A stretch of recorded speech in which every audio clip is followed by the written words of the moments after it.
A look at what they're looking at now is sort of a two-step process that calls for largely the tax hikes now, then a commitment to do the serious spending cuts next year under the threat of another tax hike if they don't.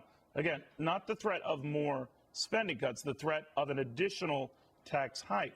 So isn't that sequestration in reverse replacing sequestration? Regardless, it's confusing. Bottom line is nothing's getting done. The top corporate coach, Dan Thurmon, on how to get a deal done the right way. And Dan is a very, very charismatic coach. We've got video of you, Dan, doing all sorts of things to get your audience's attention. By the way, I do this right before the show to sort of limber up for the viewers. But your view on this is what? You got to get people engaged in the process and explain what that means. Well, exactly. And first of all, on behalf of the taxpayers, I want to say thank you for handling this for us, Neil. Please. We really appreciate it. Your thanks and is all I need. You know, the fact of the matter is that we sent politicians to Washington to do a job, and they seem more intent to just put on a show. And they're not communicating, and they are not successful in trying to get a deal done.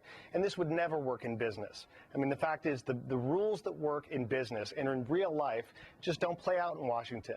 I tell you what, Dan, I would see tax hikes to Harry Reid if he did that flip thing that you did on stage, because I don't think he could do it. But having said that, how would you get the two sides there? You're big on just being decent to your fellow human beings, which is a weird concept, but you think there's a lot to be civility, said right? Of not acting like a child. Explain. Well, civility is the key. I mean, that's the rule in business. You are not successful in business unless you maintain relationships with not only your partners, but also you show respect for your adversaries. And that's just not there. It's not present. The parties seem intent to demonize one another, and they're not really even communicating to each other so much as speaking through them to their constituents. And so it doesn't fly. You know, Dan, normally when I hear them publicly ripping each other apart, I think very little is being done privately. What do you think?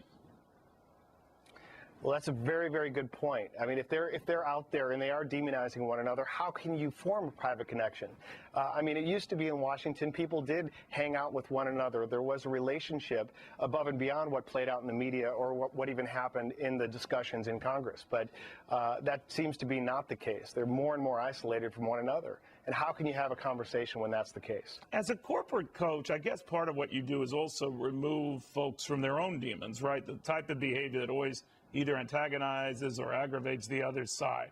Real quickly, your thoughts on what Republicans do that annoy Democrats, what Democrats do that annoy Republicans that they have to get over right now.